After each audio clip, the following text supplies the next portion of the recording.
Rank 1. The shoplifter. You're standing in a grocery store with a candy bar stuffed in your hoodie pocket. You've been pacing around the store, debating whether you should take it or be the good kid your parents taught you to be. You tell yourself it's just a candy bar, and it's not like you'll ever do it again. After 5 minutes of looking as suspicious as humanly possible, you finally gain the courage to start walking towards the door. Your heart is beating faster than the flash, but you did it. You made it out without being caught, and that candy bar tastes better than anything you've ever paid for in your life. Fast forward a couple weeks, and the itch to feel the same adrenaline rush comes back, so you go back to the store. You start with snacks. The snacks turn into cologne. Then cologne becomes electronics small enough to fit in your jacket lining. You feel like you're on top of the world. Nothing can stop you. You hit self-checkout like it's a game you've already won. Scan one, pocket the other. You've got a system, and it works every single time. Or at least you think. You keep this up for a while, thinking you're untouchable. You sell items to your friends for half off. But luck finally runs out. A worker sees you drop a cheap watch out of your pocket. The doors lock before you're able to reach them, and suddenly there are two security guards and a 911 call standing between you and the exit. They let you go with a warning. No charges, just a ban. A stern lecture and a feeling of embarrassment that will sit with you forever. Rank 2. The pickpocket. Stealing from stores was fun, but you want something bigger, more rewarding. You're on a busy subway station when you notice a guy working the crowd. He's smooth, calm, and is completely invisible to everyone around him. You get intrigued and start following closely. You watch him for about 15 minutes before saying anything. You approach him after and ask him to show you how it works. He goes cold and looks shocked by your request. His hands drop to his pockets like he's already calculating an exit. But you're not a cop, and he can tell. You ask him once again, "Can you show me how it works?" He looks at you for a long moment, then says, "One time, I can show you once, and after that, you're on your own." He bumps into a commuter, apologizes, and keeps walking. 30 seconds later, he circles back and opens his hand to show you a wallet with $200 cash inside. You spend the next month practicing until your hands don't shake anymore. After a week of convincing, one of your friends decides to become your partner. One of you creates the moment, a bump, a dropped phone, or a loud question, and the other one cleans the pocket before the apology is even finished. You never acknowledge each other in public, and everything is split an hour later somewhere quiet. Eventually one job goes sideways and you get rushed by 3 guys outside a concert who saw you work the whole scheme. You drop everything and run as fast and far as possible. Next week comes along and you repeat. Different location, new clothes, and take as much as you can. Rank 3. The burglar. After a while, the crowds start feeling dangerous. Too many eyes, too many phones pointed everywhere, and too many ways for it to go wrong in public. An older guy in your circle sits you down and shows you the numbers. One good house beats 3 days working a crowd. And nobody is watching the quiet streets of a subdivision at 2 a.m. with the same attention they give a concert venue. He teaches you how to read a neighborhood, which alarm boxes are real and which are plastic shells screwed to the wall to scare people, how to walk a street twice without looking like you're casing it, and how to move through a dark house in under 5 minutes without leaving anything behind. He tells you cash first, always cash first. Then you can look for jewelry, small electronics, and car keys.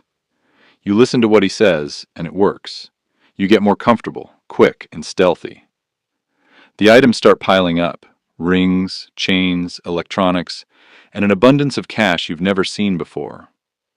After a while, you find a middleman who buys everything you bring for 30 cents on the dollar and never asks a single question.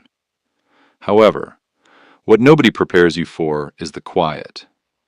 Moving through someone's house at 2 a.m. with nothing but a flashlight, you see things you weren't supposed to see.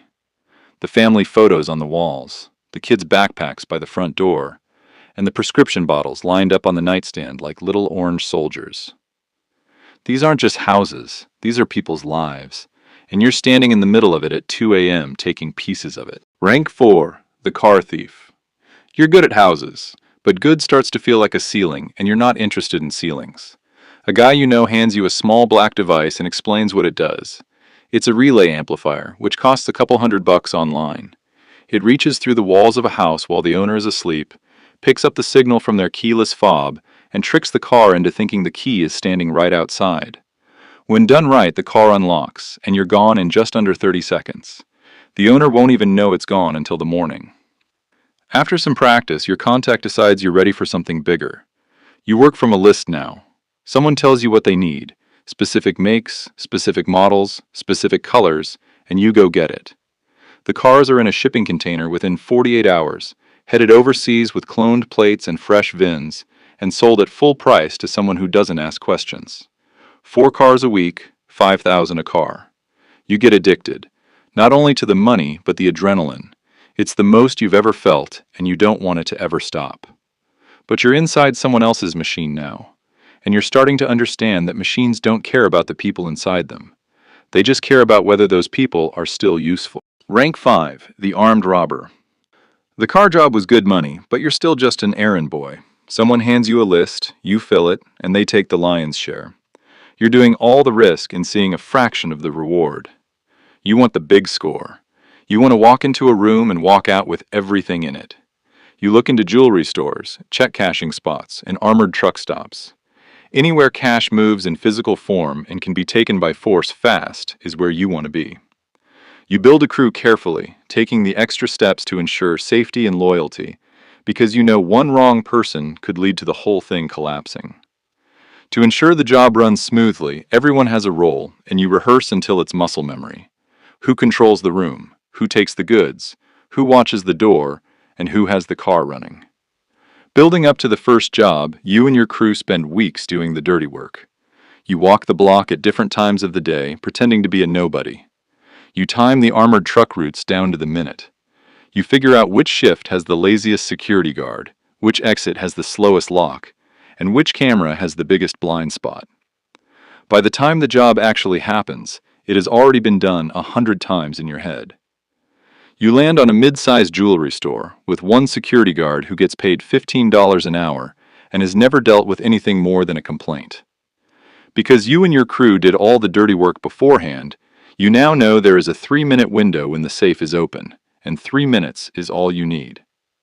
The job is done properly and clean. You leave no trace or evidence.